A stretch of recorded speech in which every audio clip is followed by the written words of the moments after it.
This is the Yocal Idaho Midweek Report, where we give you a quick overview of the news in Idaho for the last week.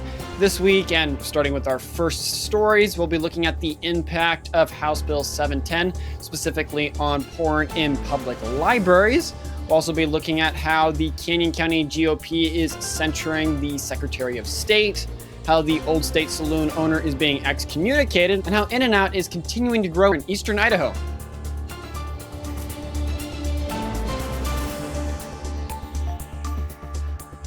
Starting with our first story here, our big ticket item, House Bill 710, which was signed into law last spring and went into effect here in July, because that's when most of the bills go into effect, has had some significant impacts on Idaho's libraries, if you've been following and stuff. For those that haven't, it's enforcing the duties that libraries do have to protect minors from obscene materials. Specifically, that the law requires schools and public libraries to implement policies for reviewing material potentially harmful to minors.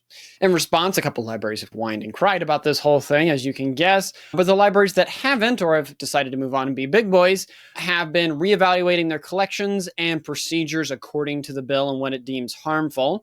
A perfect example of this is over in Eagle. The Library Board of Trustees recently removed about 22 books from the teen section and moved them over to the adult section, and is planning on implementing a tiered library card system based on age, which would allow parents to restrict their children's access to adult materials. They just wouldn't be able to check it out. In theory, they might be able to get that too, but that's a different thing there. Moving forward, while the law has definitely sparked some considerable controversy there, you only need to go look any further than KTV B7 news articles. It has prompted a really, I would argue, necessary discussion about age-appropriate content in libraries now, and what libraries need to be a bit more vigilant about the material and selection and placement they do stuff based on the content, because there's only more graphic content coming out, and try to really strive a balance between intellectual freedom, but also being mindful of the responsibility of protecting young minds, because of being an institution where, young children go to the library. It's usually considered a safe place. And speaking of legal things and the legislature, the Canyon County Republican Central Committee has voted 23-13 to censure Secretary of State Phil McGrane, and is calling for his resignation over the handling of the Democrat candidate swap controversy. If you've been keeping up with stuff at the church rally, that's been brewing a little bit. The dispute centers on Phil McGrane's office's initial approval of a candidate swap that appeared to violate Idaho law. I think it was over in District 11, if I remember correctly. At an August 20th meeting of the Canyon County Republicans, which I was there at, I can attest to this, Phil McGrane apologized for the mistake and proposed reverting candidates to their original races. However, there's newly reviewed emails suggest Phil McGrane may have misled the committee about his involvement and the timeline of events. While Phil McGrane claims he wasn't involved, an email from his office on June 3rd indicates otherwise. This discrepancy led to the censure resolution that passed this last month at the Canyon County Republican Central Committee meeting. But in conclusion, as the controversy unfolds over here in Canyon County, it's definitely shedding a light on the crucial balance between the need for consequences. Like with anything, if you do something, there's consequences for its action. This is no different if error has been done. And the opportunity for correction and improvement in public services, such as the Secretary of State's office. Speaking of correction, and probably not in the right way, Mark Fitzpatrick, the owner of the Old State Saloon in Eagle, Idaho, which made some national news for his controversial Heterosexual Awesomeness Month event that he had there at the bar, has been excommunicated from his church. The conflict originally arose months before the June event, actually, so a little bit of a precursor there, when church leaders expressed concern about the activities at Fitzpatrick's bar, those being religious and political stuff getting intermixed there. Despite Fitzpatrick's strong Christian belief, the church deemed his events divisive and dangerous, end quote. After unsuccessful attempts at resolution, which has been happening over the last couple of months since June, because just a little bit in the rearview mirror, the church publicly announced Fitzpatrick as an unrepentant sinner, end quote, and barred him from the congregation. While the church has the right and responsibility to maintain biblical standards among its members, totally fine there. In this case, the church hasn't given a specific biblical violation that Mr. Fitzpatrick is unrepentant of. Fitzpatrick maintains his event, including political discussions and gun giveaways. Doesn't really contradict with Christian beliefs because guns, swords, violence occurs in the Bible, and political discussions look no further than Exodus 18 there. But moving forward, the situation does highlight the growing divide in American churches over the intersection of biblical truths and civil involvement, or as we regularly hear it, the separation of church and state, where some churches are saying, no, we have a moral obligation to be involved, and others say, not mine, not going to touch that whatsoever. So it's another example of that bleeding into other places. Speaking of bleeding into other places, In-N-Out Burger seems to be everywhere. It is set to make its mark in eastern Idaho, with the Twin Falls City Council approving the chain's appeal to a special use permit. If you remember a little bit ago, they were trying to get one. This decision overturns the earlier denial by the Planning and Zoning Commission, paving the way for a new location at the iconic Perrine Bridge. Specifically, the details of the approval comes with the condition for them to manage the potential traffic concerns in the area that already is quite busy from what I was researching there. This expansion eastward complements In-N-Out's plans for 3 other locations, which we've talked about extensively here in the Treasure Valley, signaling the burger chain's growing presence in Idaho. It'll be dominant here very soon. While some residents have expressed excitement, others voiced concerns about increased congestion. Chick-fil-A over in Eagle. In-N-Out has committed to implementing traffic management strategies, including plans for up to 147 vehicles during peak time. In conclusion, as the project moves forward here, it does promise to bring a beloved California-based chain, one that gets a lot of press time, to another region in Idaho, and I would add one of the more major ones over there in eastern Idaho, so who knows. Keep your fingers crossed up north. You might get one here soon as well. Which, if you like the Midweek Report thus far, do us a favor and hit the like button on YouTube, Rumble, or Twitter. It helps us reach more folks who love Idaho just like you. And speaking of wonderful things the Gem State is doing, Idaho Attorney General Labrador, who's been busy as always, has successfully defended the state's voter identification status in federal court, ensuring that only eligible citizens can vote in the upcoming November elections here in Idaho. If you remember back in March, there was a lawsuit filed by Our Lives Idaho and the Idaho Alliance for Retired Americans, challenged the constitutionality of Idaho's voter ID requirements. The U.S. District Court Judge Amanda Balesford dismissed the case, affirming that the state's law promotes election security and prevents voter fraud without imposing an unconstitutional burden on registrars. The ruling upholds the legislative decision to remove student ID as an acceptable form of identification for voting purposes. So if you're a foreign exchange student, you don't get to vote in Idaho's elections just because you have a student ID. But moving forward, the Secretary of State, Phil McGrane, has expressed satisfaction with the court's decision, emphasizing the fairness and accessibility of Idaho's voter registration laws. And speaking of laws and also staying in Boise here, the Boise City Council has passed a resolution calling for a stricter gun control measures in Idaho. Despite the state's kind of strong gun rights and low crime rates, might go hand in hand there. This action comes in response to a shooting that happened over in Georgia, not Idaho, where we have really strong constitutional carry laws here in the state. The resolution passed by the Boise City Council had one dissenting vote. It urges states and federal leaders to enact various gun control measures, including background checks and restrictions on certain firearms. In it, they talk about military-style firearms, whatever that means. However, this move overlooks, and I would argue, Idaho's successful gun ownership model, which serves really as a deterrent to criminals, that if you're going to mess around, it's not just the police that can act back. The state's firearm preemption law already prevents cities from enacting local gun control ordinances, so don't freak out. Boise's not going to be able to pass anything. That can only be done at the legislative level. Critics argue that the resolution infringes on citizens' constitutional rights to self-defense and ignores evidence that increased legal gun ownership correlates with lower crime rates. Idaho might be a prime example of that. But moving forward, this non-binding resolution highlights the disconnect between local government actions, where you might have a more liberal city that's wanting to do something here in the state of Idaho, and the state-approved way that we're going with gun laws, and I would say one that has a really good track record of safety and upholding Second Amendment rights. And speaking of a place you'd love to take your guns out in the wonderful wild outdoors, Idaho landscape is still, sadly, a little bit ablaze with multiple wildfires, with a total of them consuming about 625 square miles of land. Yeah, You would think with fall we'd be over that. Specifically over in central Idaho, the Wapiti fire, which is the largest of all of them, has burned about 125,478 acres as of recording and is now 72% contained. So yippee, it's more contained, but also, man, that thing got out of control. Meanwhile, the Nelly and Bulldog fires, part of the Middle Fork complex over there, have burned a combined 59,607 acres with no containment. Sad on that one. And then the last one over in that area of central Idaho, the Lava Fire has scorched about 97,773 acres. But thankfully, unlike the other two, is 67% contained. So a little bit more, they're getting the upper hand on that there. But then when you go over to the Cascade Macaulay or around that valley there, over in the Boise National Forest, the Goat Fire has burned about 26,760 acres and is 37% contained, so a little bit more than when we reported on it last time, while the nearby Snag Fire has consumed about 33,300 acres, but thankfully is 89% contained, so they almost have that sucker under control there. Then a little further north, the Dollar Fire remains uncontained at a 0% containment.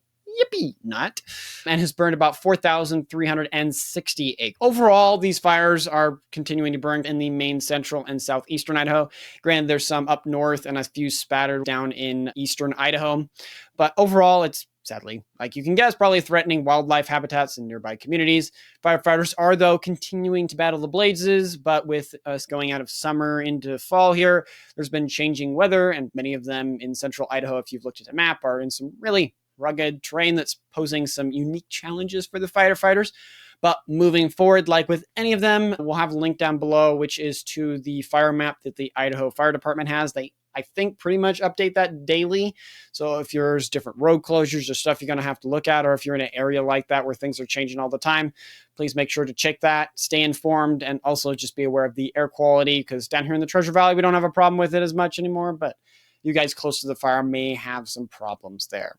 Which, if you didn't know the fires were still burning because there's no smoke down here in the Treasure Valley, or any of the stories we've talked about, you have friends or family that should know about them, please don't hesitate to share it. Your shares can help us spread the word about our beautiful state and help people be informed and engaged about Idaho.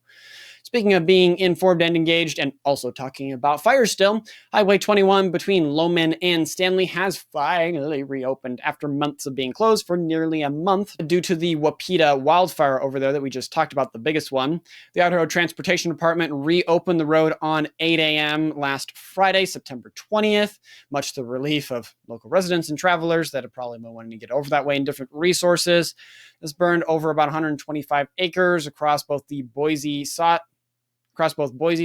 and Salmon Chalice National Forest. So not so good. If you don't want to cry, do not go look at the photos of what it all has burned. Federal government, I'll leave it at that. While the road is now open, drivers should expect reduced speed limits of about 45 miles per hour and potential delays as crews continue to do repair work. The fire's impact is still very evident if you drive through there from the footages I'm seeing, because different railing and trees are everywhere and they're trying to clear those and get them all good. So just be careful while traveling through there. Even without the fire stuff, it's a treacherous bit of road there.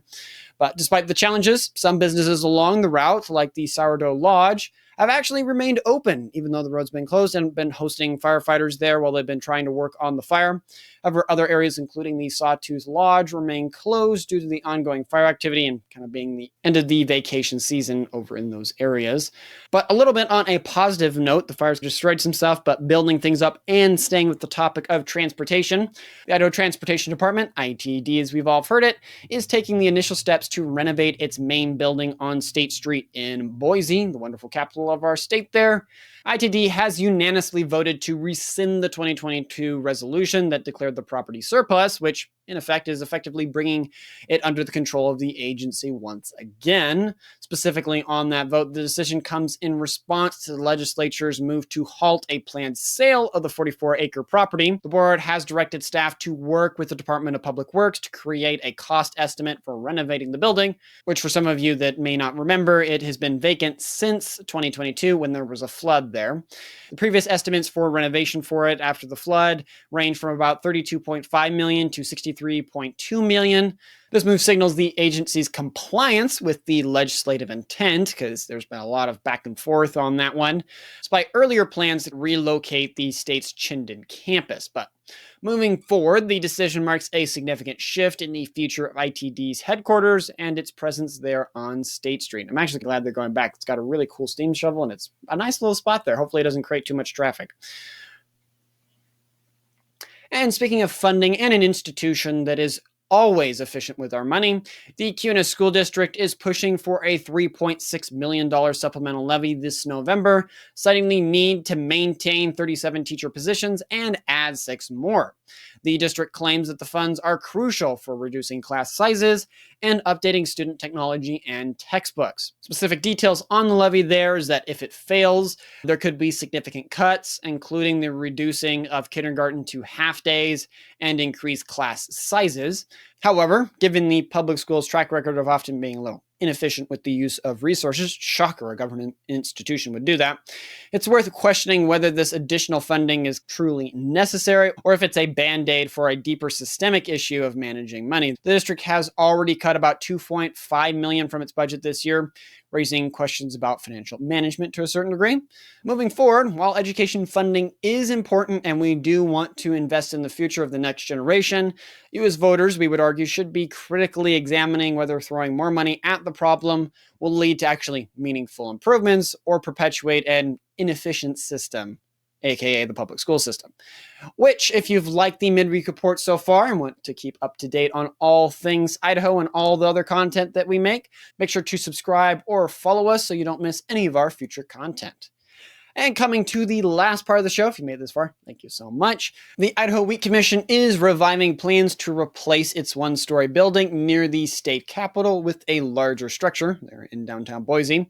The new proposal submitted to the city of Boise outlines a 4-story building at 821 West State Street, if they can ever finish the construction on that area. Now, the specific details on the proposal, it's a little bit of an evolution from the 2020 concept that they put forward. They've already tried this before.